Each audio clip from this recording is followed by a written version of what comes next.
اعوذ باللہ من الشیطان الرجیم بسم اللہ الرحمن الرحیم الحمد للہ والصلاة والسلام علی رسول اللہ وآلہ آل اللہ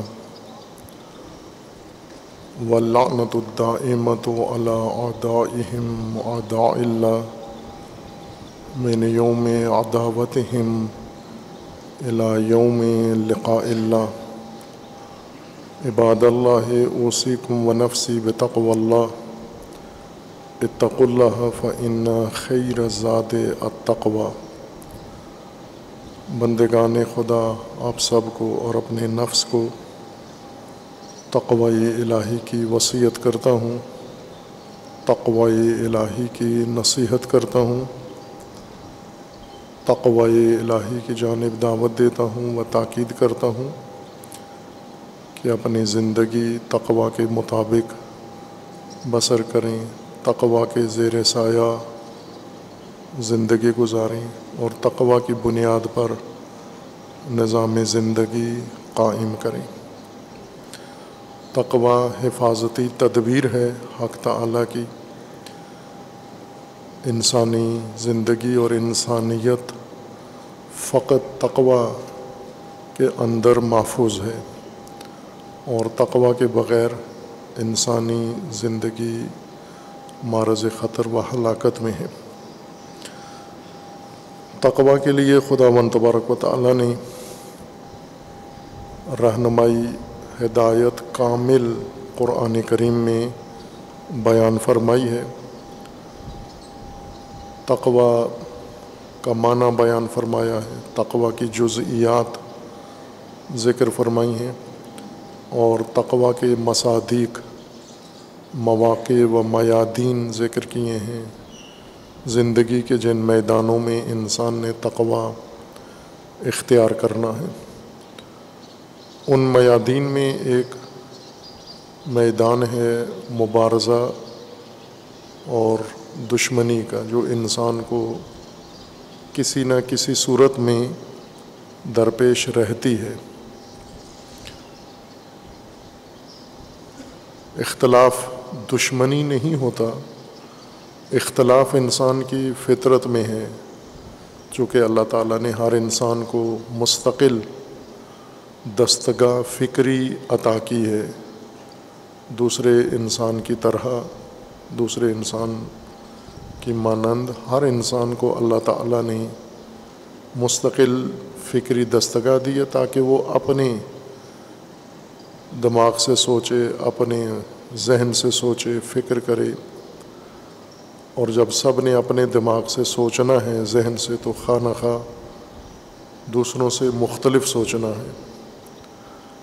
مشترک بھی سوچ سکتے ہیں، ایک جیسا بھی سوچتے ہیں، لیکن مختلف بھی سوچتے ہیں، اور اس اختلاف میں کوئی نقصان نہیں ہے انسان کا۔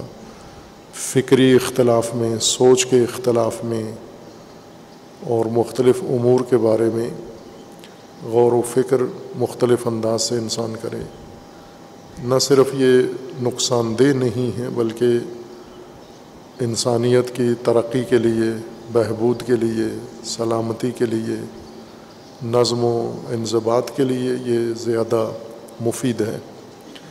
جب سب لوگ اپنے اپنے ذہن سے سوچتے ہیں اور اس سوچ کا نتیجہ سامنے لاتے ہیں، ان کی سوچ کے ذریعے سے ان جب ظاہر کرتے ہیں اپنی سوچ کو، تو ان کی سوچ کی کمی و کمزوری دوسروں کی سوچ سے دور ہو جاتی ہے، اور دوسروں کی سوچ میں کمی و کمزوری اس انسان کی سوچ سے برطرف ہو جاتی ہے۔ اور ایسا ہی انسانی سلسلہ تاریخ بھر میں، تاریخ انسانیت میں رہا ہے، اور اسی سوچ نے، اختلافی سوچ نے انسان کو نئی دنیا سے آشنا کیا ہے، نئے میدان انسان کے سامنے کھولے ہیں، نئی اختراعات انسان نے کی ہیں، نئے وسائل انسان نے دریافت کیے ہیں اور کشف کیے ہیں۔ اور اختلاف کا کوئی ربط دشمنی اور عداوت سے نہیں ہے۔ عداوت و دشمنی اختلافی سوچ سے پیدا نہیں ہوتی، اور نہ ہی اختلافی سوچ میں دشمنی کے بیج ہیں اور جراثیم ہوتے ہیں۔ دشمنی کے بیج انسان کے اندر موجود ہیں، اور وہ اختلاف میں نہیں ہیں بلکہ انسان کے نفس میں ہیں، انسان کی ہوا و ہوس میں ہیں، اور انسان کی خواہشات کے اندر دشمنی کے بیج موجود ہوتے ہیں۔ خواہشات کچرے کے ڈھیر کی طرح ہیں۔ جس طرح کچرے کے ڈھیر میں کسی بھی چیز کا بیج گرتا ہے تو وہ باقی معمولی زمین سے زیادہ اگتا ہے۔ کچرے کے ڈھیروں پہ کبھی کوئی پودے یا بوٹیاں اگی ہوئی سب نے دیکھی ہیں۔ ان ڈھیروں کے اندر یہ خاصیت ہوتی ہے کہ بیج جلدی اگ جاتا ہے۔ خواہشات، ہوائے نفس اور شہوات کچرے کا ڈھیر ہیں۔ اس میں جب کوئی بیج چلا جاتا ہے تو خواہشات اس کی خوب پرورش کرتی ہیں، اگاتی ہیں، اس کو ضائع نہیں ہونے دیتی۔ اور جب انسان کے اندر یہ رجحانات آ جاتے ہیں، جیسے اقتدار پرستی ہے، سلطہ طلبی ہے، دوسروں کے اوپر تسلط قائم کرنا، اور اپنی خواہشات کی تسکین کے لیے ہر چیز کو اپنا بنانا، تجاوز کرنا، تعدی کرنا، دوسروں کے حدود میں دخل اندازی کرنا، انسان کو خواہشات اکساتی ہیں، جن کے نتیجے میں دوسروں کی حدود میں انسان تجاوز کرتا ہے، اور یہاں سے عداوتیں اور دشمنیاں جنم لیتی ہیں۔ اختلافات سے نہیں جنم لیتی۔ اختلافات اگر غیر شہوانی ماحول میں ہوں تو باعث ترقی ہیں، باعث پیش رفت ہیں، اور باعث وسعت ہیں۔ وسعت ذہنی بھی ہے اور وسعت زندگی بھی ان اختلافات کا نتیجہ ہے۔ لیکن دشمنیاں، تجاوزات، تعدی یہ الگ صنف ہے۔ اردو میں ہم یہ دقت نہیں کرتے اور دشمنیوں کو اختلاف کہتے ہیں، اور دشمنوں کو مخالفین کہتے ہیں۔ اختلاف کو علیحدہ کریں ہم، اور عداوتوں کو علیحدہ شمار کریں۔ اختلافات سے بھاگیں نہیں، اختلافات کو تحمل کریں، اختلافی رائے کو، اختلافی نظریہ کو، اختلافی عقیدے کو تحمل کریں، برداشت کریں، اور اس میں اگر قابل قبول کوئی چیز ہے وہ قبول کر لیں، اور اس کے ذریعے سے اپنے نظریے کی اصلاح کریں۔ آپ دشمنی ایک الگ چیز ہے، عداوت ایک الگ چیز ہے، لیکن اردو زبان میں اور اردو بولنے والے یہ زیادہ اردو زبان پہ محنت نہیں ہوتی، اور اردو کی وضاحت زیادہ نہیں ہوتی کہ کون سا لفظ کس معنی کی ادائیگی کے لیے استعمال کیا جائے۔ دشمنیوں میں اردو میں زیادہ تر لفظ اختلاف استعمال ہوتا ہے۔ دشمنیوں کے باب میں اختلافات کا بھی ایک اپنا تقویٰ ہے۔ جیسے علم کے میدان میں قرآن کریم میں آئے گا کہ ایک تقویٰ ہے، علمی تقویٰ۔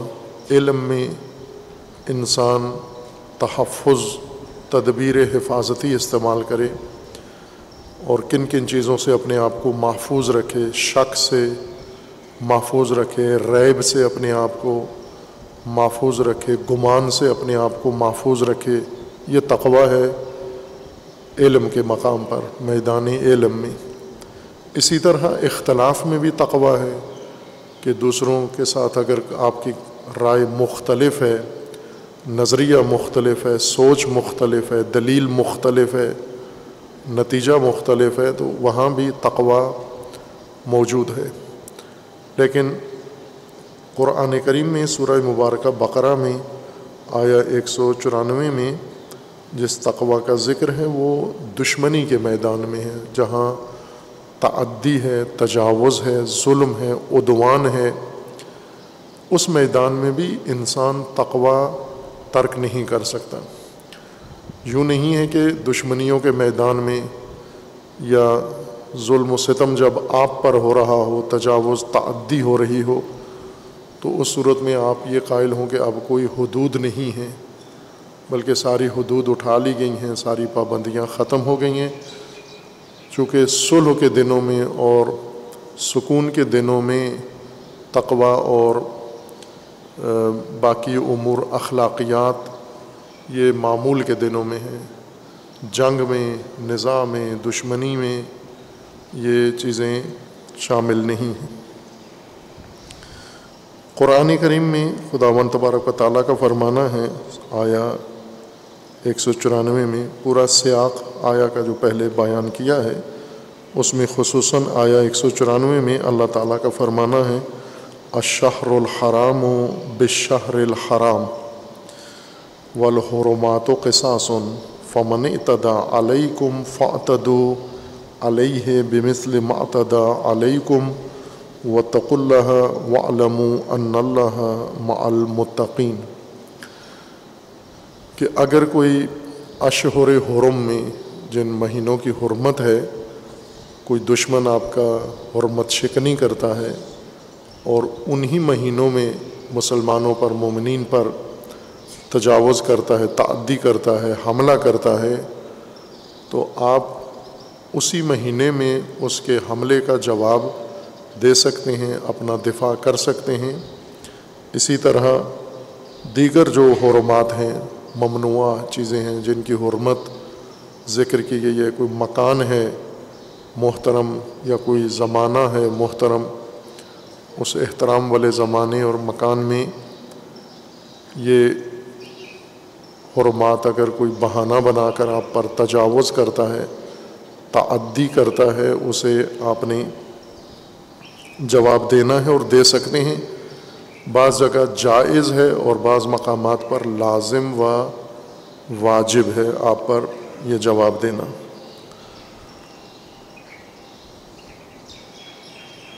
فَمَنِ اعْتَدَىٰ عَلَيْكُمْ فَاعْتَدُوا عَلَيْهِ بِمِثْلِ مَا اعْتَدَىٰ عَلَيْكُمْ۔ ایک موضوع اور جو اس آیہ شریفہ میں موجود حکم کے بارے میں ضروری ہے واضح ہو ہر ایک کے لیے، اور ان آیات سے اور ان جیسی آیات سے یا روایات سے معمولاً لوگ غلط تطبیق کرتے ہیں، ان آیات کا سہارا لے کر جرم انجام دیتے ہیں، اس قسم کی آیات کے ذریعے سے مجرمانہ کام اپنے توجیہ کرتے ہیں۔ اور وہ یہ ہے کہ مثلاً اگر کسی گھر کے اندر آپس میں بھائیوں کا اختلاف ہے، رشتہ داروں کا، قرابت داروں کا اختلاف ہے، اختلاف کو دشمنی بنا لیتے ہیں اور دشمنی میں پھر اس آیت سے فائدہ اٹھاتے ہیں کہ اس نے مجھے یہ نقصان پہنچایا ہے تو مجھے بھی اب اس کو نقصان پہنچانا ہے، چونکہ قرآن میں ہے فَمَنِ اعْتَدَىٰ عَلَيْكُمْ فَاعْتَدُوا عَلَيْهِ بِمِثْلِ مَا اعْتَدَىٰ عَلَيْكُمْ، جس نے آپ پر تجاوز کیا ہے، تعدی کی ہے، آپ بھی اس پر کریں، جس طرح اس نے کیا ہے اسی طرح آپ بھی اس پر تلافی کریں اس کی۔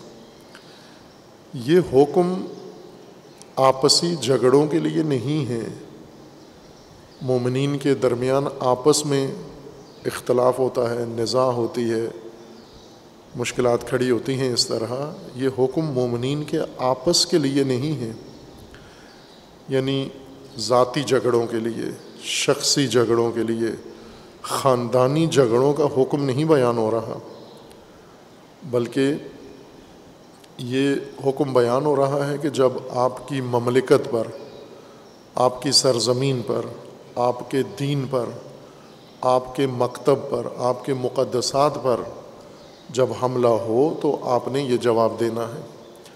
مثلاً آج اس موجودہ دور میں ہم دیکھیں تو کون سے لوگ اس پر عمل کریں۔ پاکستان میں مذہبی اختلاف ہیں لوگوں کے، خاندانی اختلافات ہیں لوگوں کے، یہ آیا دستاویز قرار دے کر اپنے خاندانی اختلافات یا اپنے مذہبی اختلافات کو نہیں دستاویز قرار دے سکتے۔ آج اگر ہم دیکھیں وہ قوم جن پر تعدی ہوئی ہے، تجاوز ہوا ہے، اس کا واضح مصداق موجودہ زمانے میں وہ سرزمینیں جن پر دشمنوں نے، دشمنان انسانیت نے، دشمنان مسلمین نے، دشمنان اسلام نے قبضہ کیا ہوا ہے، حملے کیے ہوئے ہیں، اور اس مملکت کی سرزمین کے شہریوں کو اپنی سرزمینوں سے بے دخل کیا ہوا ہے۔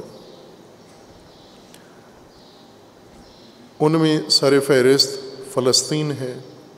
یہ آیہ کریمہ چونکہ شان نزول آیا بھی مسجد الحرام میں مشرکین کا مومنین کے اوپر تجاوز ہے حرم میں،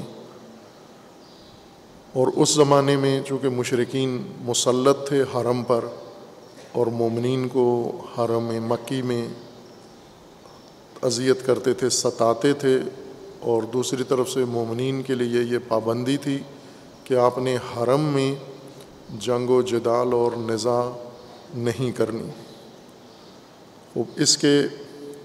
اس سے وہ سوء استفادہ کرتے تھے، چونکہ یہ حرم میں مجبور ہیں اپنے حکم دینی کے مطابق کسی دشمن کی کارروائی کا جواب نہیں دے سکتے۔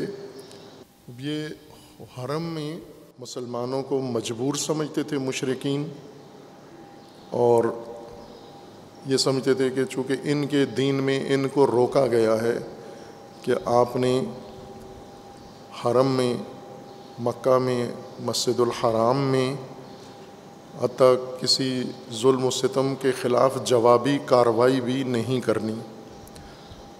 اس سے وہ فائدہ اٹھاتے تھے اور حرم سے باہر مسلمانوں کو نہیں چھیڑتے تھے، چونکہ جوابی کارروائی کا خطرہ ہوتا تھا۔ حرم کے اندر وہ چاہتے تھے کہ مسلمانوں کو تکلیف پہنچائیں۔ اللہ تعالیٰ نے یہ حکم ان کے لیے بیان کر دیا کہ اگر حرم کے اندر کوئی آپ پر حملہ ور ہوتا ہے تو آپ نے حرم کے اندر ہی اس کا جواب بھی دینا ہے۔ اب آج یہ حرم مسجد الحرام ہے اور دوسرا حرم مسجد الاقصیٰ ہے، جس پر صہیونیوں کا قبضہ ہے، اور وہ ہر روز اس حرم پر تجاوز کرتے ہیں، ہر روز کرتے ہیں۔ کوئی دن ایسا نہیں گزرا، خصوصاً یہ ماہ مبارک رمضان اور اس کے بعد شوال، آج 18 شوال تک کوئی دن ایسا نہیں گزرا کہ اس حرم پہ حملہ نہ ہوا ہو۔ گزشتہ 70-74 سالوں سے یہ تجاوز جاری ہے، اور مومنوں کو یہ آیت حکم دے رہی ہے کہ جو آپ پر تعدی کرے اس کو جواب دو اس تعدی کا، اور تعدی سے مراد ذاتی جھگڑے نہیں ہیں، خاندانی جھگڑے نہیں ہیں جہاں پر آپ یہ کام کرتے ہو، وہ ناجائز میدان ہے۔ خاندانی اور ذاتی جھگڑوں میں جواب نہیں دینا، عفو کرنا ہے، درگزر کرنا ہے، مصالحت کرنی ہے اور سمجھوتا کرنا ہے۔ ذاتی مسائل میں، مفادات میں اور خاندانی مسائل میں حکم نہیں ہے کہ آپ آپس میں الجھیں، جھگڑا کریں اور تلافی کریں، انتقامی کارروائی کریں۔ یہ وہاں پر ہے جہاں آپ کی سرزمین پر دشمن نے قبضہ کر لیا، جیسے فلسطین ہے، جیسے کشمیر ہے، جیسے یمن ہے۔ یہ وہ موارد ہیں جہاں پر آپ نے تعدی کا جواب تعدی سے دینا ہے۔ جتنا حملہ آپ پر ہوا ہے اتنا آپ نے بھی کرنا ہے، جتنا نقصان آپ کا ہوا ہے اتنا نقصان دشمن کا آپ نے کرنا ہے۔ یہ مجاز جگہ یہاں پر ہے، نہ کہ ذاتی جھگڑوں میں۔ وہاں آیات کا غلط استعمال ہے اور سوء استفادہ ہے آیات کریمہ سے، ذاتی جھگڑوں میں یا خاندانی جھگڑوں میں۔ اور اس وقت جن مسلمانوں پر یہ آیا لاگو ہوتی ہے اور انہیں حکم دیتی ہے وہ ہندوستان کے مسلمان ہیں، جن کی تمام زندگی پر حملہ ہو گیا ہے، ان کی ناموس پر حملہ ہے، ان کی جان پر حملہ ہے، ان کے مال پر حملہ ہے۔ اور ان کے مقدسات پر حملہ ہے، ان کے دین پر حملہ ہے، ان کے عبادت گاہوں پر حملہ ہے، ہر طرح کا ایک ہم جانبہ تہاجم و یلغار ہندوستانی مسلمانوں پر جاری ہے۔ یہاں پر حکم ہے کہ جو آپ پر تعدی کرے آپ اس کے اوپر تعدی کر سکتے ہو جتنی اس نے کی ہے، لیکن تقوی اس میدان میں ملحوظ رکھنا ہے آپ نے۔ یوں نہیں کہ دشمنی میں بہہ کر آپ تقوی کو بھول جاؤ۔ یہی مطلب قرآن کریم میں دوسری آیت میں بھی ہے کہ کسی قوم کی دشمنی شنآن و قوم آپ کو نہ اکسائے کہ آپ تقوی کی حد سے باہر ہو کر اور وہاں پر تقوی کا دامن ترک کر کے تجاوز کرو کسی کے اوپر۔ قرآن کریم میں ہی خداوند تبارک و تعالیٰ نے مسلمانوں کو، مومنین کو یہ ادب سکھایا ہے۔ اور جیسے عرض کیا تھا کہ اس تقوی میدانی یا مبارزاتی تقوی کا سب سے اعلیٰ نمونہ امیر المومنین علیہ الصلاۃ والسلام کی زندگی ہے، اور وہ میادین جن میں امیر المومنین کے ساتھ شدید ترین دشمنیاں کی گئی ہیں، اور امیر المومنین نے تقوی کو ایک لحظے کے لیے بھی پس پشت نہیں ڈالا۔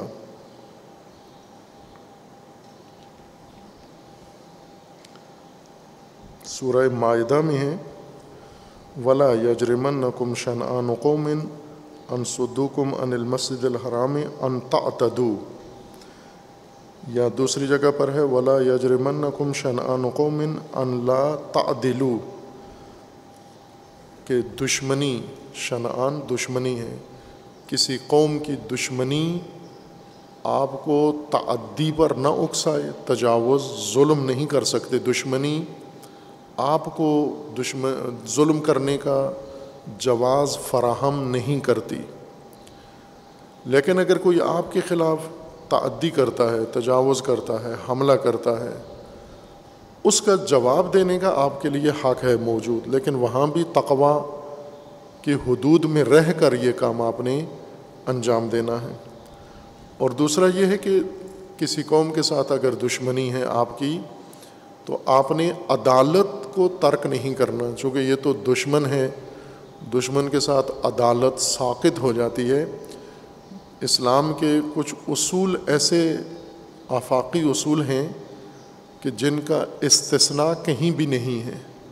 یہ نہیں کہہ سکتے کہ یہ اس صورتحال میں، اس فضا میں یہ حکم پر عمل ہوگا، اور اس کے علاوہ اگر یہ شرائط نہیں ہیں تو یہ حکم عمل نہیں ہوگا۔ ان میں عدالت ہے اور عہد۔ اگر آپ نے عہد کیا ہے، کسی کے ساتھ بھی عہد کیا ہے، یہ عہد آپ نے وفا کرنا ہے، پورا کرنا ہے۔ مخالف کے ساتھ، دشمن کے ساتھ عہد کی پابندی مطلقہ لازم ہے آپ پر، مگر یہ کہ وہ عہد توڑ دے جس کے ساتھ آپ کا عہد ہے، وہ عہد شکنی کرے، پھر آپ بھی اس عہد سے باہر آ سکتے ہیں۔ قرآن کریم کی صریح آیات ہیں اس بارے میں۔ دوسرا ہے عدالت، کہ عدالت بھی آپ نے ہر صورت میں عدل قائم رکھنا ہے، اپنے دشمن کے ساتھ ہی کیوں نہ ہو۔ اور اگر دشمن نے تعادل اس کا ختم ہو گیا ہے، عدل پائمال کر لیا ہے، تو یہاں چونکہ عہد طرفینی ہوتا ہے، عدل طرفینی نہیں ہوتا۔ عہد کے دو فریق ہوتے ہیں، دونوں سے قائم ہوتا ہے، یک طرفہ عہد نہیں ہوتا۔ اگر آپ نے کسی کے ساتھ عہد کیا ہے، اس نے عہد توڑ دیا ہے، آپ پر بھی اس عہد کی وفا لازم نہیں ہے۔ لیکن عدل یک طرفہ ہے، دو طرفہ نہیں ہے کہ اگر کوئی اور عدل کا دامن چھوڑ دیتا ہے تو آپ بھی ترک کر دیں۔ اگر ساری دنیا عدل ترک کر دے، آپ عدل ترک نہیں کر سکتے۔ آپ نے عدل کو پھر بھی ملحوظ رکھنا ہے، قائم رکھنا ہے، کتنا ہی مہنگا پڑے آپ کو، عدل کو آپ نے ترک نہیں کرنا۔ خصوصاً اگر دشمن آپ کا ہے اور دشمنی میں آپ ہر چیز کو جائز سمجھتے ہیں نا، بے عدالتی دشمن کے حق میں بھی ناروا ہے، جائز نہیں ہے۔ دشمنی میں تقوی بھی ترک نہیں کر سکتے، عہد ترک نہیں کر سکتے، عدالت کو ترک نہیں کر سکتے دشمنی کی بنیاد پر، اور تقوی بھی ترک نہیں کر سکتے۔ اسی لیے اس آیہ شریفہ میں اللہ تعالیٰ کا فرمانا ہے کہ اگر کوئی آپ پر تعدی کرتا ہے، تجاوز کرتا ہے، آپ اس کا جواب دیں، لیکن تقوی کی حدود کو ملحوظ رکھتے ہوئے۔ واتقوا اللہ واعلموا ان اللہ مع المتقین، چونکہ تقوی خود ایک تحفظ ہے، دشمن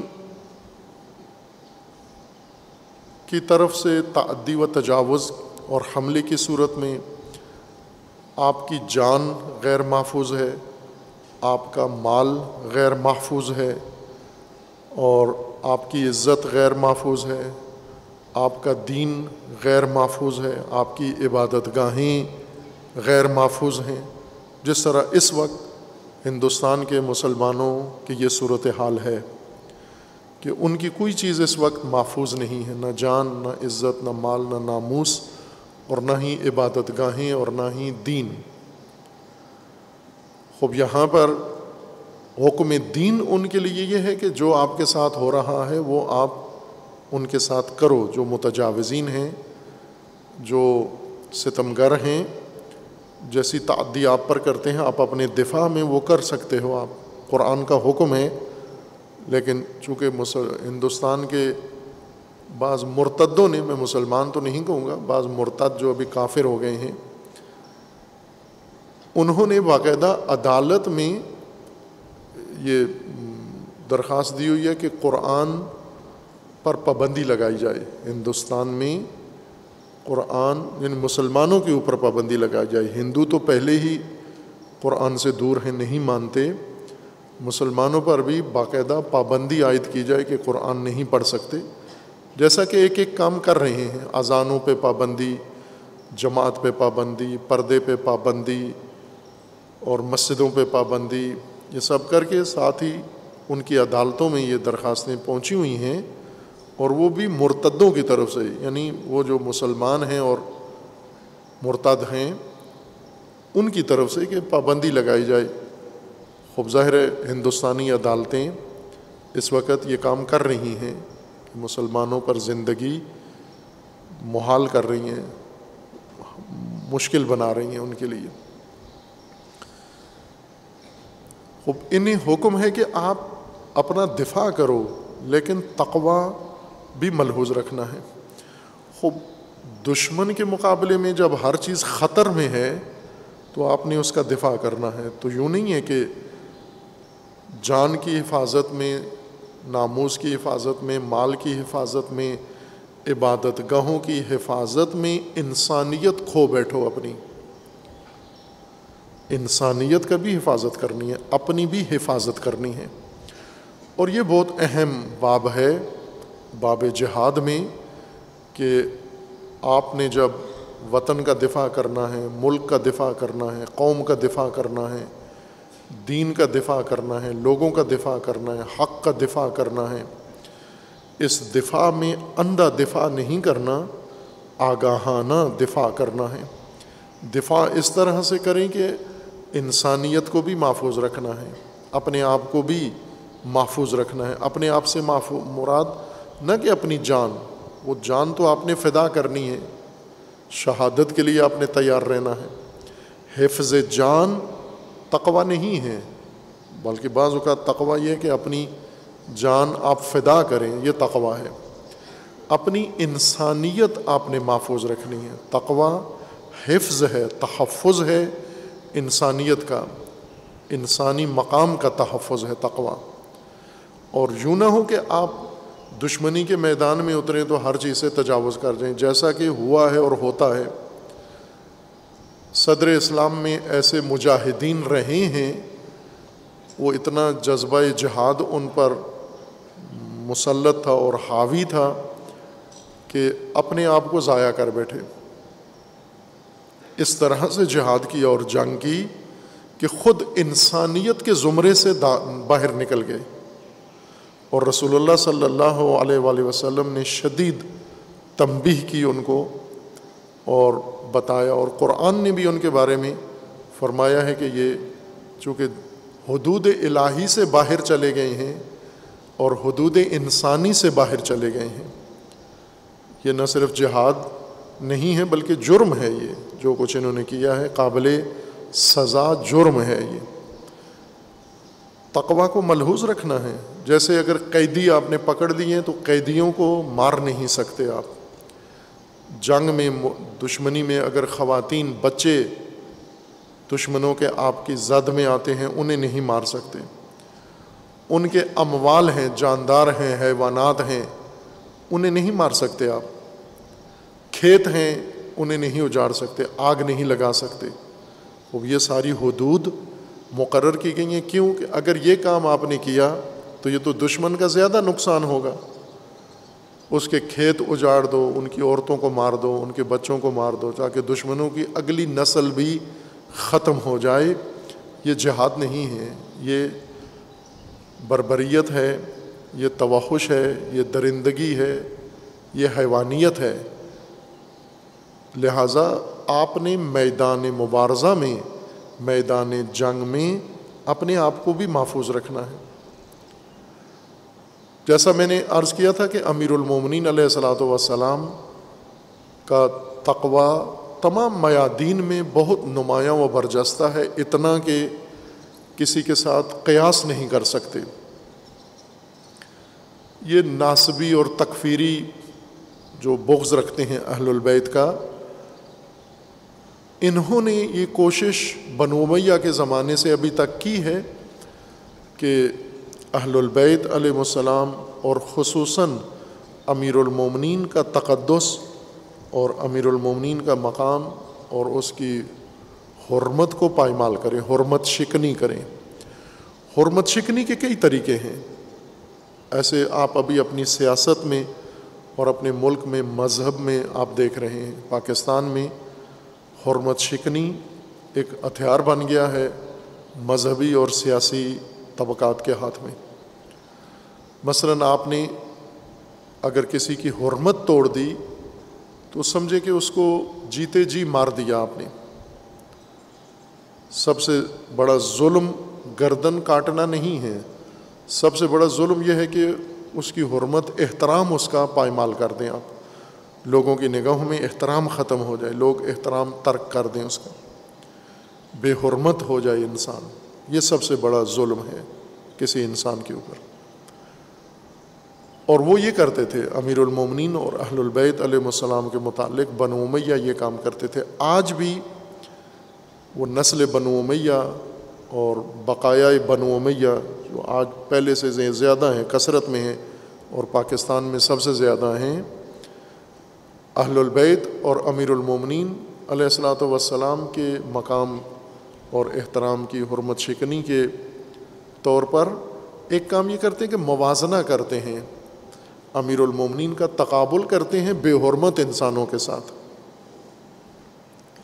جن کا کوئی احترام نہیں ہے، ان کے ساتھ موازنہ کرتے ہیں۔ اب اسی سے انسان کی حرمت نیچے آ جاتی ہے، جب تقابل کیا جاتا ہے اسی سے حرمت شکنی ہو جاتی ہے۔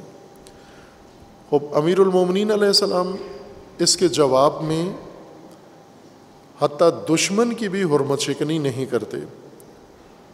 طرح طرح کے دشمن امیر المومنین کے مقابلے میں آئے، مشرک بھی آیا اور غیر مشرک بھی آیا، لیکن جہاں پر اس کی حرمت شکنی کا سوال تھا وہاں امیر المومنین نے نہیں کیا۔ مثلا جب عامر بن عبد ود جنگ خندق میں امیر المومنین کے مقابلے میں آیا، وہ بہت گھمنڈی تھا، وہ یہ سمجھ رہا تھا کہ میں سب سے بڑا جنگجو ہوں، بڑا نامدار ہوں، نامور ہوں، شہرت بھی تھی پورے خطے میں اس کی بہادری کی اور اس کی جنگجویانہ صلاحیتوں کی۔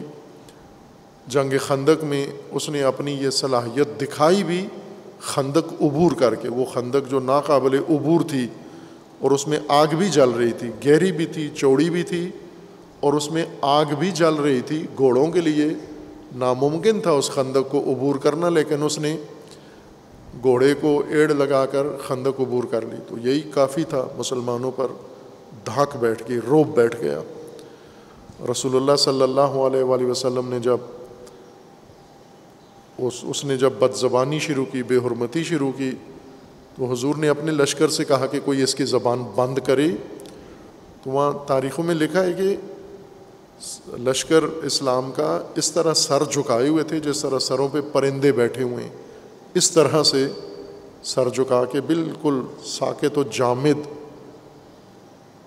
بیٹھے ہوئے تھے, سانسیں روک کر کہ اس دشمن اور اس پہلوان کے مقابلے میں کہیں ہمیں نہ بھیج دیا جائے. تو امیر المومنین علیہ السلام اٹھے اور اس کے مقابلے میں آئے. جب گئے تو اس نے واپس کر دیا, کہا کہ میں آپ سے لڑائی نہیں کرتا, آپ نامعلوم ہو, کوئی نامدار پہلوان میرے مقابلے میں آیا, آپ نامعلوم ہو, آپ کا تو کوئی چرچا نہیں ہے, شہرت نہیں ہے, پھر آپ کی عمر تھوڑی ہے, تجربہ اتنا نہیں ہے, میری ٹکر کے نہیں ہو آپ. تو امیر المومنین نے اسے کہا کہ نہیں ہوں گا لیکن آپ تجربہ تو کر لو. امیر المومنین نے اس کو تیش دلایا, ایک جنگجو کو جس طرح رجز پڑھ کے اس کو مشتعل کیا, چونکہ وہ کسی صورت میں امیر المومنین کے ساتھ لڑنے کے لیے تیار نہیں ہو رہا تھا, گھمنڈ تکبر کی وجہ سے. تو اس کا طریقہ یہی تھا کہ امیر المومنین اس کو مشتعل کرتے, اور کر دیا. جب مشتعل کیا تو وہ اب اس نے اس طرح سے آغاز کیا کہ میں اس ناتجربہ کار جنگجو کو یا کم سن جنگجو کو میں جلدی ہی بتا دوں گا اور یہ میدان چھوڑ کے چلا جائے گا. باہر کیف وہ جنگ ہوئی, امیر المومنین نے اس کو زیر کر لیا, گرا لیا, اس کے سینے پہ سوار ہوئے تو اس نے اپنی بہت توہین محسوس کی کہ میں ایک ایسے جنگجو کے ہاتھوں گر گیا ہوں جو وہ اس کے اپنے گمان کے مطابق میری ٹکر کا نہیں ہے, کم تجربہ ہے, اور میں بہت تجربہ کار ہوں, مشہور ہوں, ایک غیر مشہور جنگجو سے میں شکست کھا گیا ہوں.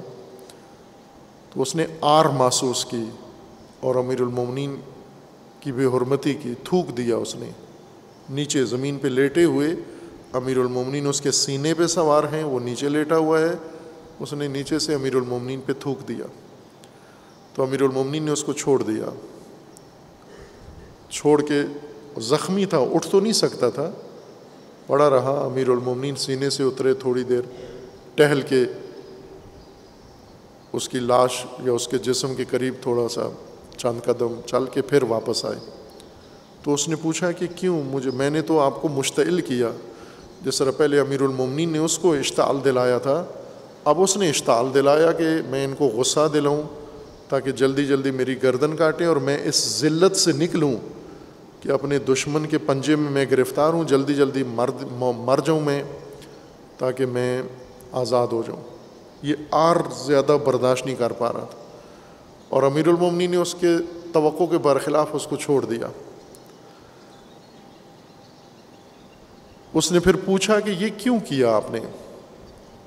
امیر المومنین نے فرمایا اس لیے کیا کہ مجھے تیرے اس عمل سے غصہ آ گیا تھا, تو نے میری توہین کی, بے حرمتی کی, تھوک دیا مجھ پر, تو اس کا مجھے غصہ آیا تجھ پر, اور میں نہیں چاہتا تھا کہ تجھے اپنے غصے سے ماروں, میں چاہتا تھا تجھے حکم خدا سے ماروں, اس میں ملاوٹ نہ ہو, اس میں میری طرف سے کوئی احساس یا جذبہ شامل نہ ہو, فقط حکم خدا اجرا کروں, رسول اللہ کا فرمان عملی کروں جو انہوں نے فرمایا تھا. تو نے بیچ میں اشتعال دلا کے میرا غصہ بھی شامل کر دیا اس میں, وہ ٹھنڈا کیا میں نے, تھوڑی دیر تیرے سینے سے اتر کے اپنے اوپر کنٹرول کیا, کنٹرول کر کے اب آیا ہوں, اب جو تجھے ماروں گا تو وہ اپنے نیت سے یا اپنے غصے سے نہیں ماروں گا, اسی نیت سے ماروں گا جو حکم خدا ہے. وہ آپ توجہ کریں, جنگ کے اندر اس چیز کا لحاظ رکھنا کر سکتا ہے ایک عام آدمی, معمولی آدمی, کتنا ہی بڑا انسان ہو. جھگڑے سے تھوڑا دور چلا جائے تاکہ اپنا غصہ ٹھنڈا کر کے پھر میں جو کرنا ہے وظیفہ پر عمل کروں میں. اسی طرح خوارج جب میدان میں آئے تو امیر المومنین نے ہر چیز کا, تقوی کا خیال رکھا. خوارج کو ختم کیا, لیکن یوں نہیں کہ اس میں اپنے آپ کو بھی ختم کر دیں یا اپنے لوگوں کو بھی محفوظ رکھا کہ آپ نے تقوی کا خیال رکھنا ہے. جنگ صفین میں جنگ صفین میں جو دشمن تھا وہ باقی تمام دشمنوں سے زیادہ بے حرمت اور حرمت شکن دشمن تھا۔ جنگ جمل میں جو آئے تھے ظاہر ہے وہ امیر المومنین کے دشمن مخالفت میں تھے، اور امیر المومنین کی پوری کوشش تھی کہ انہیں نہ مارا جائے، جنگ ہو ہی نہ، جنگ ٹالنے کی انتہائی کوشش کی۔ آخرکار وہ جنگ ہوئی اور اس میں بہت سارے لوگ مارے گئے، اور جو بچ گئے، جو مر گئے، امیر المومنین نے ان پر افسوس کیا کہ یہ کتنے نادانی انہوں نے کی، اور بعضوں کو سمجھایا، انہوں نے جنگ چھوڑ دی، بعضوں نے نہیں سمجھا اور جنگ کی اور مارے گئے۔ اب یہاں پر دیکھیں آپ کے اصل جنگ کا محور حضرت عائشہ رسول اللہ صلی اللہ علیہ وآلہ وسلم کی زوجہ ہیں، جنہیں وہ لوگ اکسا کے ورغلا کے لے آئے، اور انہی کی وجہ سے وہ لوگ جمع بھی ہوئے، چونکہ ایک بڑا مقام تھا۔ ام المومنین حرمت رسول اللہ، آج بھی آپ رسول اللہ کا کئی جگہوں پر ہے، رسول اللہ کا منہ مبارک، بال، رسول اللہ کی داڑھی کا یا سر کا بال بعض جگہوں پر ہے، تو کتنا احترام کرتے ہیں لوگ، حالانکہ کنفرم بھی نہیں ہے، مسلم بھی نہیں ہے کہ یہ واقعاً رسول اللہ کا ہے یا نہیں ہے، لیکن منسوب ہے۔ کتنا احترام کرتے ہیں لوگ انہیں، اس کے پیٹھ نہیں کرتے، اس کو بغیر وضو کے ہاتھ نہیں لگاتے، اس کو چومتے ہیں، اس کو سر آنکھوں پہ رکھتے ہیں، بال ہے رسول اللہ کا۔ اب آپ ابھی اپنے دیکھ لیں، یہ رسول اللہ کی جو نام پر کوئی چیز بھی بناتے ہیں تو اس کا کتنا احترام کرتے ہیں، اس کی حرمت ہو جاتی ہے، خود کرتے ہیں۔ ایام ربیع الاول میں مختلف چیزیں بناتے ہیں منسوب رسول اللہ سے کر کے، ان کا نہایت احترام کرتے ہیں۔ یا مثلاً آپ یہ شیعہ جو کام کرتے ہیں، ذوالجناح بناتے ہیں پاکستان ہندوستان میں، گھوڑا لے کے اس کو ذوالجناح بناتے ہیں، یعنی امام حسین علیہ السلام کے اس ذوالجناح گھوڑے کی ایک شبیہ بناتے ہیں، اور کتنا پھر احترام میں کتنا آگے چلے جاتے ہیں، گھوڑے کو کیا، ذوالجناح کو شیعہ کیا مقام دیتے ہیں۔ اب یہ کس وجہ سے ہے؟ چونکہ یہ نسبت امام حسین علیہ السلام سے، تو وہاں تو ٹھیک ہے وہ زوجہ انہوں نے ان کے باتوں میں آ گئیں اور انہوں نے وہ حرکت کی، اور ساری مشکل امیر المومنین کی کھڑی کی تو اس کا محور وہی تھی، لیکن جنگ میں امیر المومنین نے جب دیکھا کہ یہ زوجہ رسول اللہ ہیں، دوسروں نے ان سے غلط فائدہ اٹھایا ہے، حرمت شکنی کی ہے حرم رسول کی، دوسروں نے بے حرمتی کی ہے، نہیں لانا چاہیے تھا زوجہ رسول کو اس میدان میں، لیکن لے آئے۔ اب وہ تو مارے گئے یا بھاگ گئے، شکست کھا گئے جو لے کر آئے تھے، اب کیا ہوگا؟ زوجہ رسول اللہ کا کیا بنے گا؟ امیر المومنین نے نہایت احترام کے ساتھ محمل بنوایا، اور بغیر انہیں کچھ کہے انہیں محفوظ کیا، ایک محافظ دستہ بنایا، ان کے بھائی کو محمد ابن ابی بکر کو رضوان اللہ تعالیٰ علیہ، ان کو ساتھ اس دستے کا سربراہ بنایا کہ ان کو عزت و احترام کے ساتھ جا کر مدینہ میں پہنچا دیں۔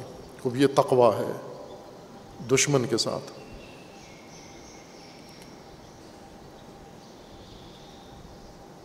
اب امیر المومنین کے لیے تو بہت بڑی مشکل کھڑی کی انہوں نے، لیکن قرآن یہ نہیں کہتا کہ آپ میدان میں ہر چیز آپ کے لیے جائز ہو جاتی ہے، یہ تقویٰ ہے۔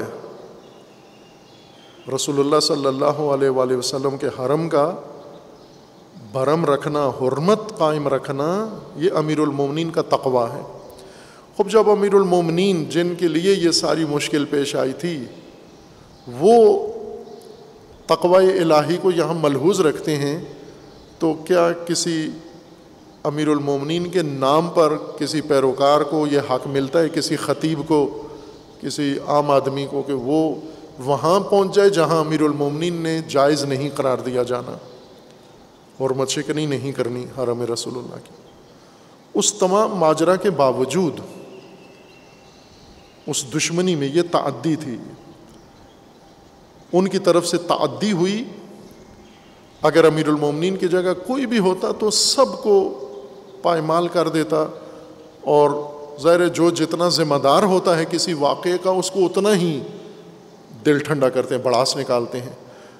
میدان دشمنی میں آپ نے بڑاس نہیں نکالنی, حدود خدا کے اندر رہ کر اپنا دفاع کرنا ہے. آپ نے دشمنی بڑاس نکالنے کا نام نہیں ہے. اپنے اندر جو کینہ ہے, جو نفرت ہے, وہ نفرت کا موقع مل گیا ہے.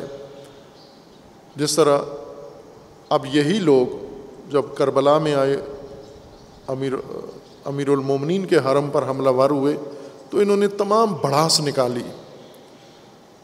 کوئی چیز ایسی نہیں تھی جو انجام نہ دی. انہوں نے دشمنی کرنی تھی تو دشمنی یہ تھی کہ شہید کر دیا, بس چھوڑ دیا. شہید کر کے عورتوں کو بھی چھوڑ دیں, بچوں کو بھی چھوڑ دیں, لاشوں کو بھی چھوڑ دیں. لیکن ایسا نہیں کیا انہوں نے. اب یہ دشمنی میں یہ درندگی کی حد تک چلے گئے آگے. لیکن اہل البیت انہوں نے دشمنی میں تقوی کو بنیاد قرار دیا. اول دشمنی کہاں کرنی ہے؟ جب دین, مملکت, امت, مقدسات پر تعدی ہو, تجاوز ہو. شخصی مفادات کی جنگ ہے اور ذاتی جنگ ہے, خاندانی جنگ ہے, وہاں عفو و درگزر کرنی ہے. وہاں انتقام نہیں لینا, مقابلہ نہیں کرنا. مقابلہ بالمثل وہاں نہیں ہے, بلکہ مقابلہ بالمثل وہاں ہے جہاں دشمنی ہے دشمنان خدا کے ساتھ, دشمنی ہے دشمنان دین کے ساتھ, دشمنی ہے دشمنان قرآن کے ساتھ, دشمنی ہے دشمنان مکتب و مقدسات کے خلاف دشمنی ہے. وہاں پر بھی آپ نے تقوی ملحوظ رکھنا ہے. یعنی یوں نہیں ہے کہ دشمن ختم کر دیں, اب ساتھ ہی اپنے آپ کو بھی ختم کر دیں. دشمن ختم کرنے کے بعد پتہ چلے کہ دشمن کی تو جان لے لی آپ نے, اپنی انسانیت ختم کر دی آپ نے. امیر المومنین نے یہ تقوی اعلیٰ درجے پر محفوظ رکھا. اور امام حسین علیہ السلام نے ان لوگوں کو یہی کہا تھا کہ اگر دشمن ہی ہو تم ہمارے تو ٹھیک ہے دشمنی کرو, لیکن دنیا میں آزاد مردوں کی طرح دشمنی کرو, جس طرح آزاد مرد دشمنی کرتے ہیں. یعنی کوئی اقدار, ویلیوز ہوتی ہیں جن کا انسان خیال رکھتا ہے. ابھی اس وقت پاکستان میں جاری جو فتنہ, سیاسی فتنہ ہے, اس فتنے کے اندر یہی کام ہو رہا ہے, حرمت شکنی. جو چیز بھی حرمت رکھتی ہے اس کی حرمت کو پائمال کرنا. اور لشکر ہے ساتھ ایک جو حرمت شکن لشکر ہے, جو کچھ بھی پائمال کر سکتا ہے. مقدسات پائمال کرتا ہے, حرمات کو پائمال کرتا ہے, ہر چیز پر پائمال کر رہا ہے. بھائی کہ اقتدار کی خواہش میں یہ فتنہ شروع ہوا ہے.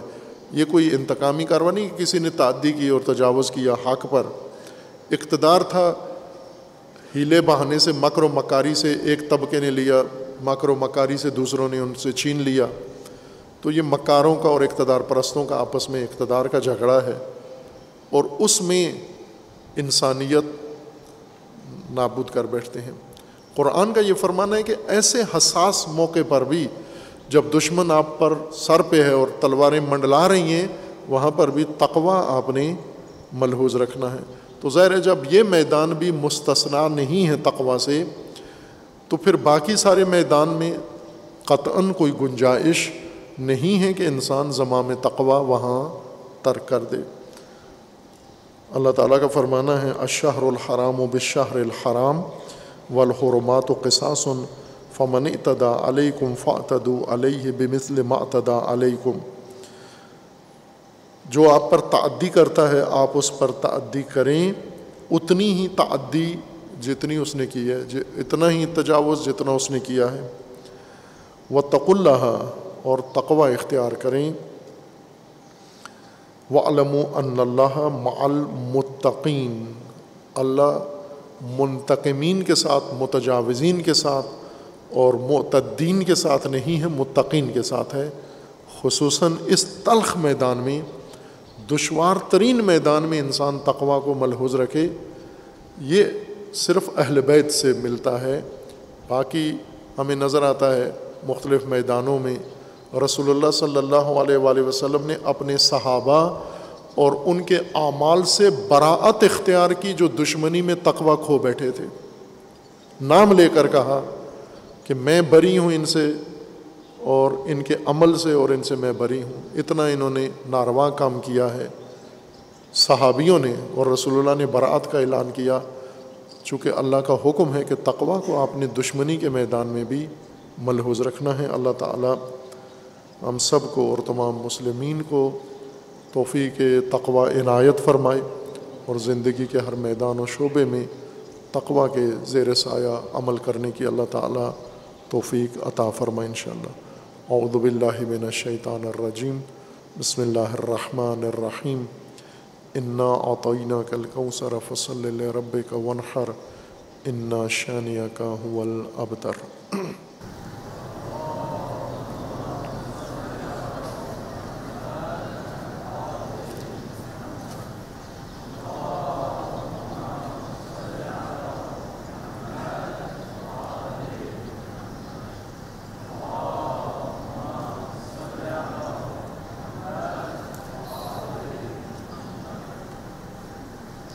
اعوذ باللہ من الشیطان الرجیم.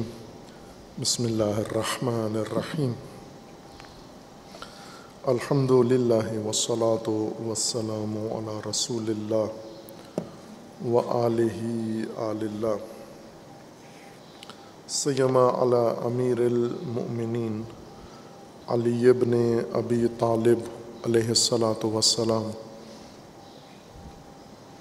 و فاطمۃ الزہرا سیدۃ النساء العالمین والحسن والحسین سیدی شباب اہل الجنہ وصبطی الرحمہ وعلی ابن الحسین ومحمد ابن علی وجعفر ابن محمد وموسیٰ ابن جعفر وعلی ابن موسیٰ ومحمد ابن علی وعلی ابن محمد والحسن ابن علی والحجت ابن الحسن القائم المنتظر المہدی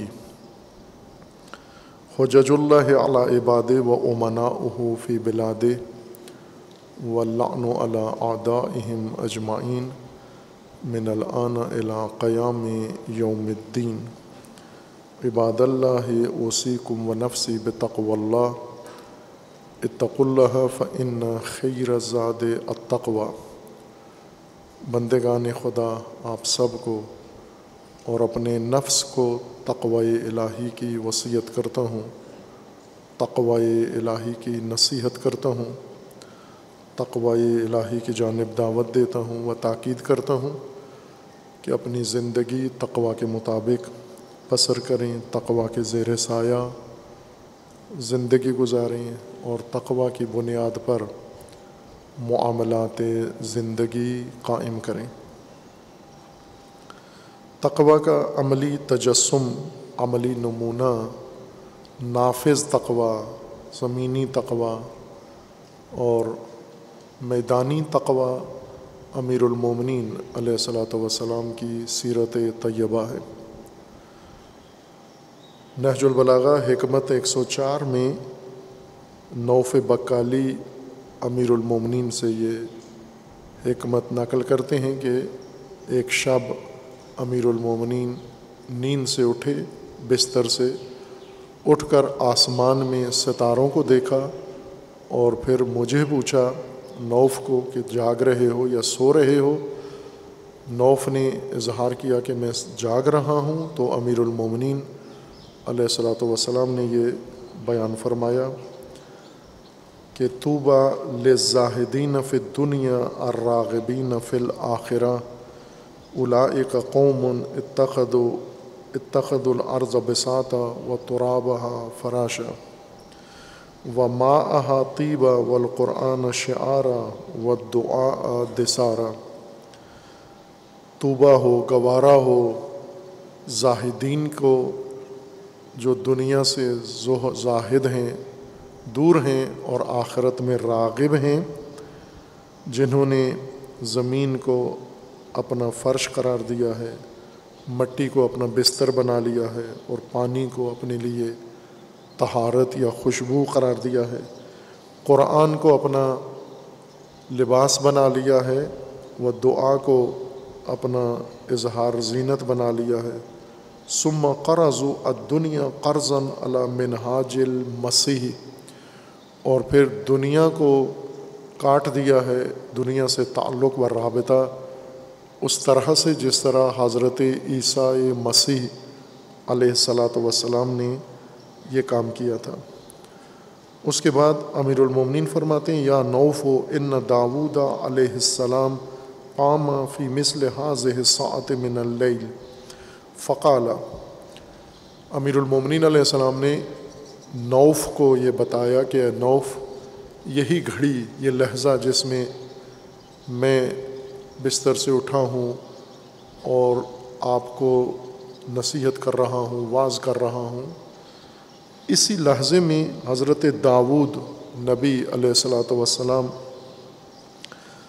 رات کو اٹھے، یعنی اٹھتے تھے، معمول تھا، اٹھے فی مثل هذه الساعة من اللیل فقال، رات کی اسی گھڑی میں اٹھے اور کہا، انہا ساعۃ لا یدعو فیہا عبد الا استجیب لہ۔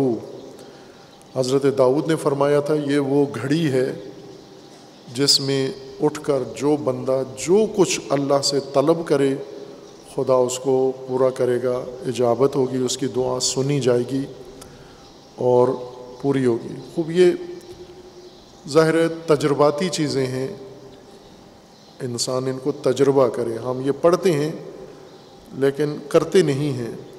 بہت سارے لوگ ہیں دوسروں سے جا کر کہتے ہیں ہمارے لیے دعا کریں۔ امیر المومنین خود وقت بھی بتا رہے ہیں، دعا کی قبولی کا راز بھی بتا رہے ہیں، رمز بھی بتا رہے ہیں، چابی بھی بتا رہے ہیں کہ یہ کام ہے، یہ خود کرو، یہ اس کام پر اس وقت یہ کام کرو۔ آپ رات کی اس گھڑی میں اٹھو، اٹھ کر اپنے رب کو پکارو، اور کوئی بھی بندہ اپنے رب کو اگر پکارے گا تو یقیناً اس کی دعا مستجاب ہوگی، سنی جائے گی، پوری ہوگی۔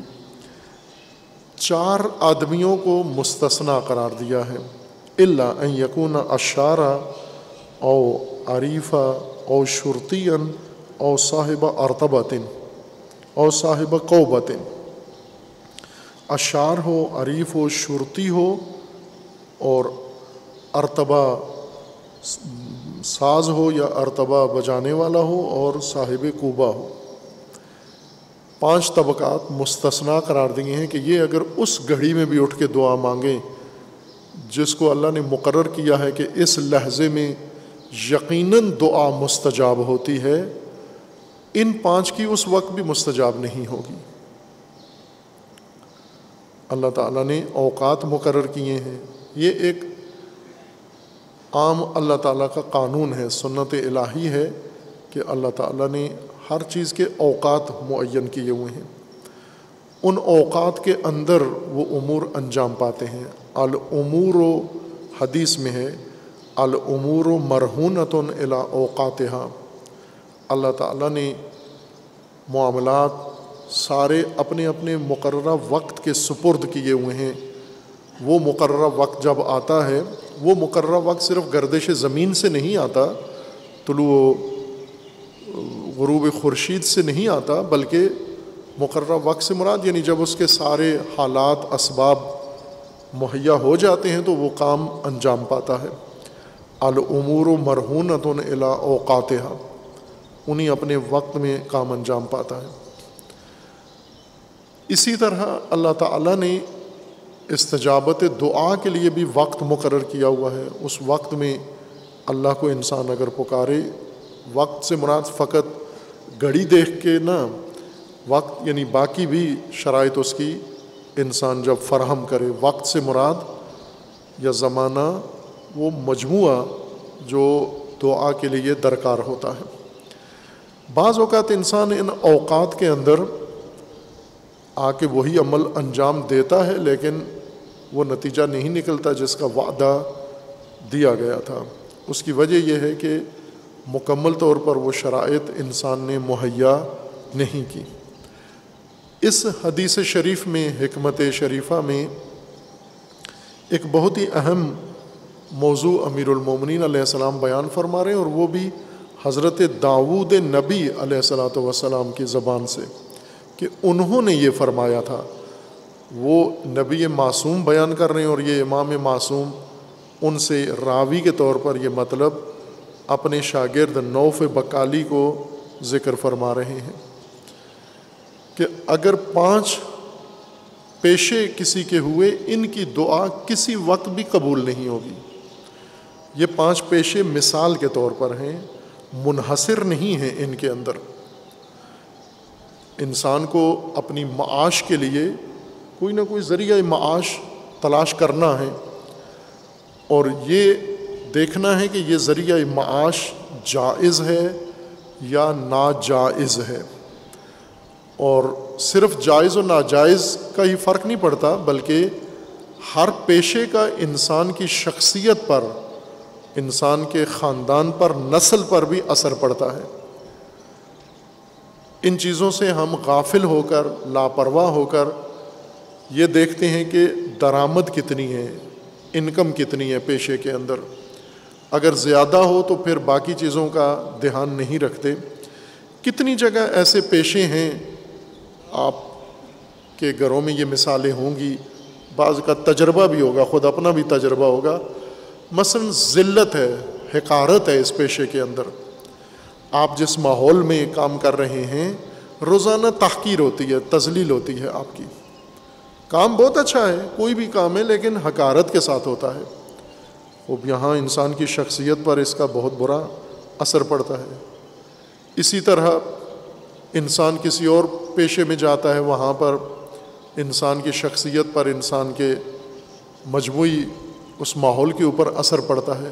ان چیزوں سے ہم غافل ہو کر پیشہ اختیار کر لیتے ہیں، صرف یہ دیکھتے ہیں کہ درآمد کتنی ہے اس میں، باقی چیزوں کو نہیں سوچتے ہم۔ اور یہ جو ماحول ہوتا ہے، جس ماحول میں انسان پیشہ چاہ کر اختیار کرتا ہے اور انجام دیتا ہے، یہ بالکل گھریلو ماحول کی طرح ہے۔ جیسے کسی انسان کو اگر ماں باپ میسر آئے، انتہائی پاکیزہ، سمجھدار، سلجھے ہوئے، باشخصیت ماں باپ، اور اس نے ان کی گود میں جنم لیا ہے، ان کی آغوش میں پرورش پائی ہے، اور ایسے گھر میں انسان کی شخصیت بنی ہے، یہ بچہ، یہ شخصیت ایک الگ حیثیت رکھتی ہے۔ اور ایسا بچہ جو خدا نخواستہ ایسے ماں باپ کے گھر میں پیدا ہوا ہے جو بالکل ہی جاہل، نافہم، بے ادب، بدتمیز، گالی گلوچ کرنے والے، ان کی آغوش میں بچہ پیدا ہوا اور پرورش پا کے بچہ بڑا ہوا ہے، خوب ظاہر ہے کہ وہ بچہ کیا ہوگا وہ آپ خود اندازہ لگا سکتے ہیں، یا تجربہ بھی ہوگا آس پاس میں، اپنے اڑوس پڑوس میں ایسے والدین نظر آئے ہوں گے اور ان کے بچے کہ بچپن میں ہی ان کے آثار نمایاں ہو جاتے ہیں کہ یہ آگے چل کے کیا ہوں گے۔ اسی طرح جیسے انسان، ماں باپ، خاندان کی ایک آغوش انسان کو ملتی ہے، پھر اس کے بعد تعلیمی ماحول انسان کو میسر آتا ہے۔ تعلیمی ماحول میں بھی ہم آنکھیں بند کر کے بچے ڈال دیتے ہیں، ناپاک ترین ماحول میں، فاسد ترین ماحول میں، جہاں پر لڑکیاں لڑکے مخلوط ہیں، جہاں پر فساد عام ہے، جہاں پر کوئی تہذیب نہیں ہے، جہاں پر کسی چیز کی حرمت و احترام نہیں ہے، شہوات ہیں، خواہشات ہیں، منشیات ہیں، لیکن وہاں سکول کا چرچا ہے، نام ہے، ڈگری بڑی ہے، شہرت ہے، لہٰذا بچے کو وہاں پھینک دیتے ہیں ہم جا کر، یہ دوسرا جرم کرتے ہیں۔ اس تعلیمی ماحول کے بچے پر اثرات ہوتے ہیں، اور بڑے گہرے اثرات ہوتے ہیں جو دیر تک ختم نہیں ہوتے، اگر کوئی ختم کرنا چاہے تو۔ اور اسی طرح جہاں انسان کام کرتا ہے جا کر، جو شغل یا پیشہ اپناتا ہے، یہ پیشہ کے جگہ کہاں کیا کام، اس کو ملازمت کہاں ملی ہے، نوکری کہاں ملی ہے، کس کے ہاں کام کر رہا ہے، یہ ماحول بھی اتنا ہی اثر انداز ہوتا ہے جتنا تعلیمی ماحول اثر انداز ہوتا ہے، جتنا تربیتی ماحول اثر انداز ہوتا ہے، خاندانی ماحول، سماجی اثر انداز ہوتا ہے، پیشہ ورانہ ماحول بھی اتنا ہی انسان پر اثر انداز ہوتا ہے۔ اور اس ماحول میں بھی انسان کی شخصیت تشکیل پاتی ہے. ایک ایسا ماحول جہاں فقط حرام خوری ہے، جھوٹ ہے، مکاری ہے، ملاوٹ ہے، کوئی کام سیدھا نہیں ہے، اور وہاں انسان سمجھ رہا ہے کہ میں مومن بن کر، متقی بن کر اس فاسد پیشہ ورانہ ماحول میں مثلا 20 سال 25 سال ملازمت کروں گا، ریٹائرڈ ہو جاؤں گا اور پھر بچوں کو لقمہ حلال کھلاؤں گا. یہ کیسے ممکن ہے؟ سب سے پہلے بچے تو بعد ہے، سب سے پہلے تو انسان خود تباہ ہوتا ہے. اور دوسرا اثر ان پیشوں کا یہ ہوتا ہے کہ یہ پیشے انسان کو اللہ سے دور کر دیتے ہیں. لہو ہے، لعب ہے، اور انسان کی شخصیت کو مجرمانہ بنا دیتے ہیں. اقدار انسان کی شخصیت سے ختم ہو جاتی ہیں، ویلیوز ختم ہو جاتی ہیں. ان پیشوں میں جو امیر المومنین علیہ السلام یہاں بیان فرما رہے ہیں، ایک ہے اشعار. اشعار عشر جمع کرنے والا یا عشر لینے والا، دونوں، یعنی 10واں حصہ لینے والا. 10واں حصہ زکوٰۃ، ٹیکس. یہ طبقہ جو حکومتوں کا یا بعض اور مافیا کا نمائندہ ہوتا ہے، ٹیکس جمع کرنے والا. اس کا کام یہ لوگوں کے دروازوں پہ جائے اور جا کر ٹیکس جمع کرے.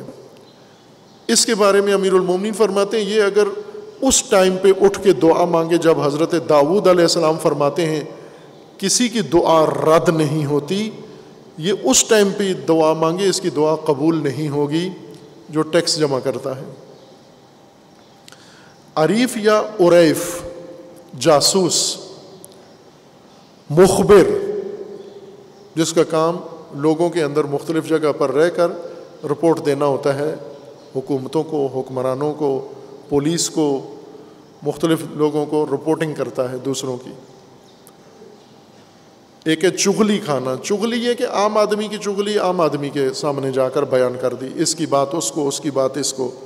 یہ بھی ایک جرم ہے اور غلط کام ہے. لیکن چغلی کھانا یعنی حکومتوں میں جا کر، کوتوالوں کو جا کر، داروغے کو جا کر، یا کسی ایسے محکمے میں، تھانے میں جا کر کسی کے بارے میں یہ رپورٹیں کرنا، یہ بھی وہ جرم ہے، وہ پیشہ ہے کہ جس سے انسان خدا سے اتنا دور ہو جاتا ہے کہ اگر یہ لحظہ قبولی دعا میں بھی دعا مانگے، خدا اس کی دعا قبول نہیں کرے گا، اس کی بات سنی ہی نہیں جائے گی. اس نے اپنے آپ کو اتنا گرا لیا ہے، اپنے آپ کو اتنا گھٹیا اور پست کر دیا ہے، اس کی دعا نہیں سنی جائے گی. یہ وہ کام ہے جو انسان فخریہ طور پر کرتے ہیں آج کل، مومنوں کی مخبریاں کرنا، رپورٹیں دینا اور فائلیں بنانا. اور شرطیاں یا پولیس، شرطی پولیس کو کہتے ہیں، شرطہ، شرطی پولیس کو کہتے ہیں عربی زبان میں. آج بھی پولیس کو شرطی ہی کہتے ہیں، اس زمانے میں بھی شرطی ہی کہتے تھے. یہ اسلام کی تاریخ میں یہ خلیفہ دوم نے محکمہ قائم کیا تھا پولیس کا، شرطی باقاعدہ بنائے تھے، اور پھر آگے یہ پولیس ہر حکومت میں اپنا کام کرتی تھی. شرطی وہ اس کو شرطی کہتے کیوں ہیں عربی میں؟ شرط کہتے ہیں نشانی کو، شرط نشانی کو کہتے ہیں، چونکہ ان کو بیج حکومت کی طرف سے ملتا تھا، اوپر لکھا ہوتا تھا کوئی علامت، مثلا جس طرح آج کل ہوتا ہے لوگو بنا ہوا فوج اور پولیس کے وردیوں کے اوپر، اس وقت بھی ایسا ہی تھا. لباس ان کا عام سا ہی ہوتا تھا، لیکن کوئی بیج ایک بنا ہوا یہ اوپر نشانی لگا لیتے تھے، جس سے لوگ دیکھنے والے سمجھ جاتے تھے کہ یہ پولیس ہے، جس کا کام پکڑ دھکڑ ہے. حکومت، حاکم جس کو چاہے پکڑنا یہ پکڑتے ہیں، جس کو چاہے جکڑنا یہ جکڑتے ہیں، جس کو سزا دینی ہو اس کے ذریعے سے سزا دیتے ہیں. یہ پیشہ، یہ شغل، امیر المومنین فرماتے ہیں کہ اس سے انسان اتنا خدا سے دور ہو جاتا ہے کہ اگر یہ اللہ کی بارگاہ میں لحظہ قبولی دعا میں دعا مانگے، اس کی دعا قبول نہیں ہوگی. او صاحبہ ارتبۃ وہی تنبور، یا موسیقار، تنبور بجانے والا، بینجو بجانے والا یا گٹار بجانے والا، یہ بھی اللہ سے اتنا دور ہو جاتا ہے اگر پیشہ ہے اس کا یہ.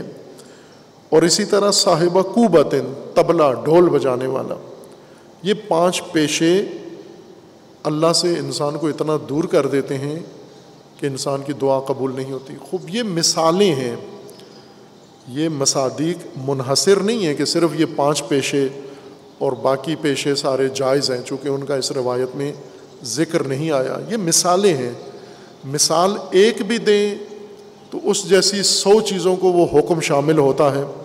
مثالیں 5 ہو جائیں تو 500 مشابہ چیزوں کو شامل ہو جاتا ہے.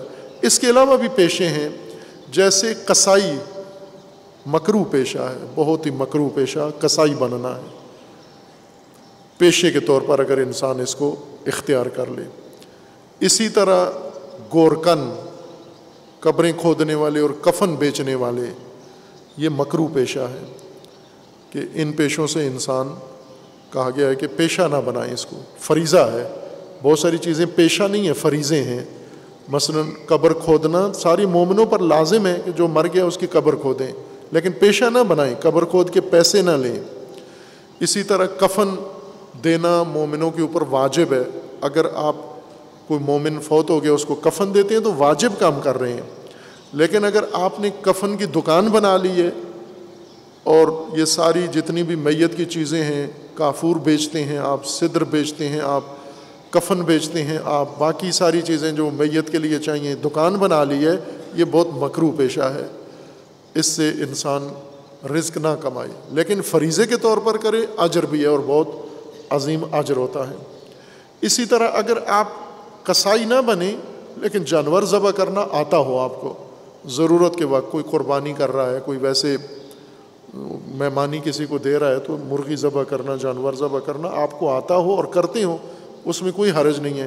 پیشہ نہ بنائیں، جانور ذبح کر کے اس کو اپنی درآمد کا ذریعہ نہ بنائیں، پیشے کے طور پر اختیار نہ کریں. بعض حرام پیشے ہیں، جرم ہیں کہ وہ مکروہ نہیں بلکہ ناجائز ہیں. یوں نہیں کہ دعا قبول نہیں ہوتی، بلکہ سرے سے انسان تباہ ہو جاتا ہے ان پیشوں کو اگر اختیار کرے. بہت سارے حرام پیشے ہیں، جیسے دلال بننا، دلال، کسی کے لیے دلالی کرنا، یہ جرم ہے. یہ پیشہ خصوصاً عزت و ناموس کا دلال بننا یہ حرام ہے، جرم ہے. یہ پیشے بھی جو ذکر کیے گئے ہیں کہ اگر انسان ٹیکس جمع کرنے کے محکمے میں چلا جائے تو یہ دعا قبول نہیں ہوگی. اس کا یہ مطلب ہے کہ آپ یہ جو پیشہ اختیار کر رہے ہو اور اس کے بدلے میں آپ پیسے لیتے ہو، یعنی لوگوں سے پیسے لے کر خزانے میں جمع کراؤ گے، پھر اسی میں سے آپ کو بھی ملے گا. یہ انسان بے رحم ہو جاتا ہے، چونکہ اسے معلوم ہے. جیسے آج کل مثال، اس کی آج کی مثال دیں تو ٹریفک وارڈن ہیں، ٹریفک پولیس ہے، ان کو یہ کہا گیا ہے کہ آپ جتنے چالان کاٹو گے ہر چالان کا 30% یا اتنے فیصد آپ کو ملے گا. ٹریفک پولیس کا دن میں جتنے چالان کاٹتا ہے ایک بندہ، تو اسی چالان کا، مثلا اس نے اگر 1000 روپے کا چالان کاٹا ہے تو اس کو 300 روپے سپاہی کو ملیں گے، 700 روپیہ حکومت کو ملے گا. ٹیکس جمع کرنے والے اس طرح سے ہوتے ہیں کہ جو ٹیکس وہ جمع کرتے ہیں اسی میں سے یہ ان کا تناسب ہوتا ہے کہ جتنا آپ ٹیکس اکٹھا کرو گے اس میں سے آپ کو بھی دیں گے. جب یہ کام شرط رکھ دی جائے تو اس میں خواہ نخواہ ظلم ہے. یہ شخص بے رحم ہوتا ہے، یہ شخص لوگوں کا کھوجی بن جاتا ہے، یہ شخص ہر ممکنہ طریقے سے، اس کی کوشش یہ ہوتی ہے کہ میں زیادہ سے زیادہ ٹیکس لوں، جرمانے کروں، لے کر حکومت میں جمع کروں، چونکہ اس میں اس کا بھی فائدہ ہے.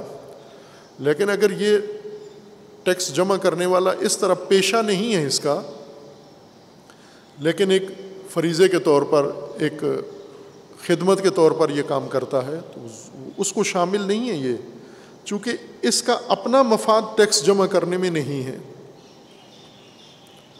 کچھ لوگ ہیں نا خمس جمع کر کے دفاتر میں بھیجتے ہیں، مراجع تقلید کے دفتر میں بھیجتے ہیں. اور ان کی کوشش کیا ہوتی ہے کہ یہ کیوں اتنی دلچسپی رکھتے ہیں مومنوں کو خمس پہ مائل کریں؟ نہ ان کو مومنوں کی جنت سے سروکار ہے، نہ مومنوں کے مال کی طہارت سے سروکار ہے، نہ انہیں مرجع تقلید کی کسی ضرورت کا احساس ہے. انہیں سب پتہ ہے کہ اس خمس میں سے اتنے % مجھے ملنا ہے. پہلے علماء جو تھے گزشتہ مراجع کرام وہ 1/3 یعنی 1/7 اس کے لیے کر دیتے تھے کہ 1/7 خود رکھ لو، 2/7 ہمیں بھیج دو. آج کل کے ذرا زیادہ فراخ دل ہیں، انہوں نے 50-50 کر دیا ہے کہ جتنا خمس آپ جمع کرو گے، مثلا آپ نے 1 کروڑ روپیہ جمع کیا اور جا کر کسی دفتر میں جمع کروایا، 50 لاکھ آپ کا ہے بیٹھے بیٹھے. یہ کام ایک تو بیت المال ضائع ہوتا ہے، اور دوسرا انسان اس میں جب مالی مفاد آ جاتا ہے کسی اجتماعی کام کے اندر، وہاں پر وہ کام بھی خراب ہو جاتا ہے اور یہ شخص بھی حرام خوری پہ اور ناجائز عادی ہو جاتا ہے اس کا. اسی طرح جاسوس ہیں، جاسوس بھی جرم کرتے ہیں، چونکہ انہیں پتہ ہے کہ میں جتنی خبریں دوسروں کو دوں گا، حکام کو دوں گا، تھانے میں ایجنسیوں کو دوں گا، اتنی میری قدر بڑھے گی، اپنی ویلیو بڑھاتے ہیں. اور یہ چونکہ ہم بھگت چکے ہیں یہ جاسوسوں کا کام کا نتیجہ.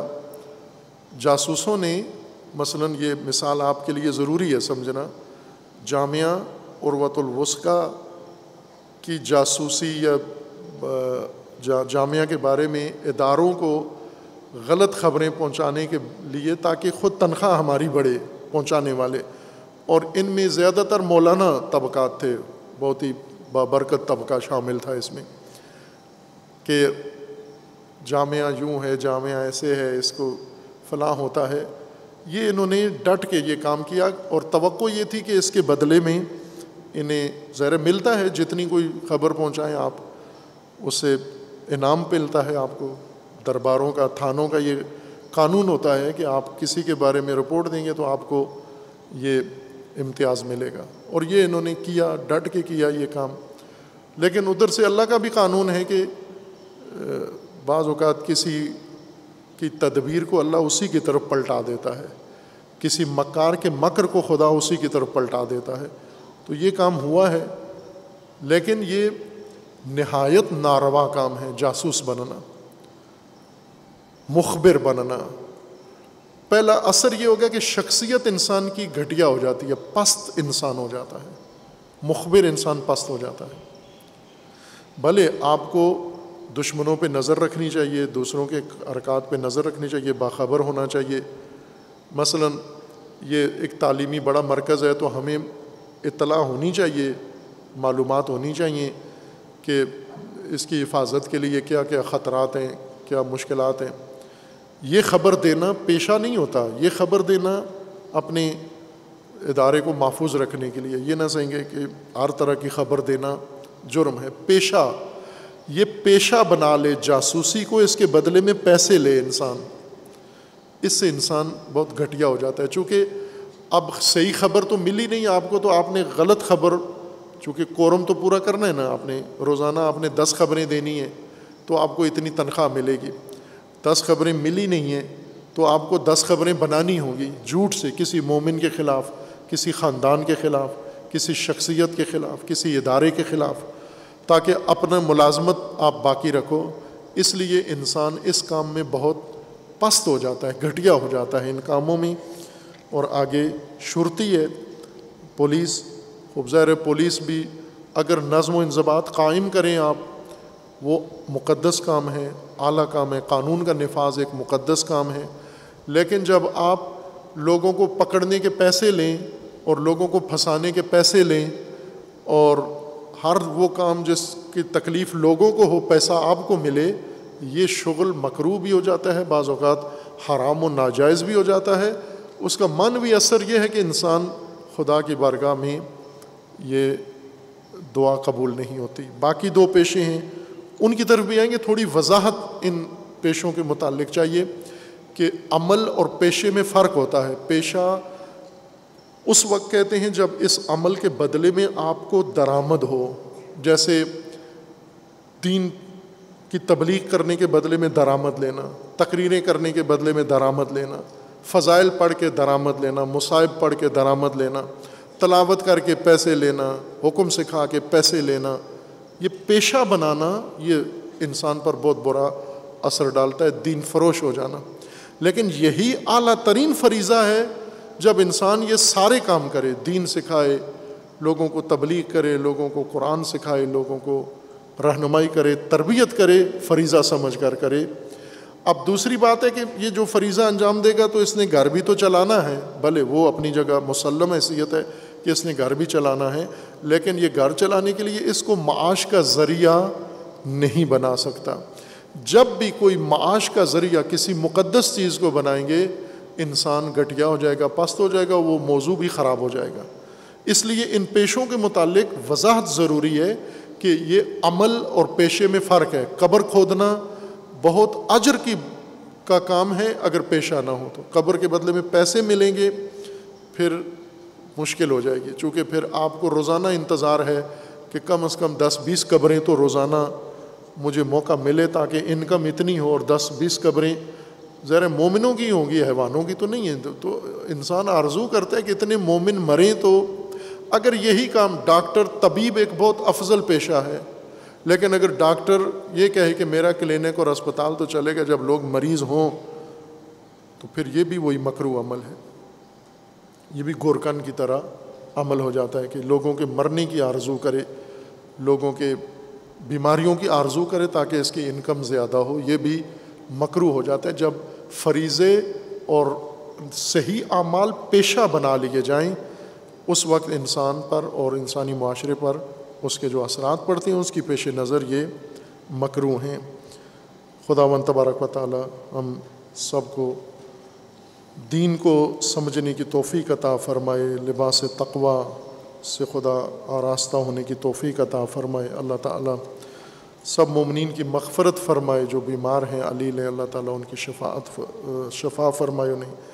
ایک مومن کے لیے التماس دعا کی گئی ہے جنہیں کینسر ہے، اللہ تعالیٰ تمام مرضى اسلام سمیت اس مد نظر مریض کو جلد از جلد شفاء کاملہ عنایت فرمائے، اور خداوند تبارک و تعالیٰ تمام مظلومین جہان کو ظلم و ستم سے نجات عطا فرمائے، مظلومین کشمیر، فلسطین، مظلومین یمن، مظلومین افغانستان، ہندوستان، جہاں پر بھی کسی پر ظلم ہو رہا ہے، اللہ تعالیٰ انہیں نجات عطا فرمائے۔ دعا ہے پروردگار کی بارگاہ میں خداوند تعالیٰ امام عصر اجل اللہ تعالیٰ فرج و شریف کا جلد از جلد ظہور فرمائے، اور ہمیں حضرت کے اعوان و انصار میں سے انہیں کی توفیق عنایت فرمائے انشاءاللہ۔ اعوذ باللہ من الشیطان الرجیم، بسم اللہ الرحمن الرحیم، قل هو اللہ احد اللہ الصمد لم یلد ولم یولد ولم یکن لہ کفوا احد۔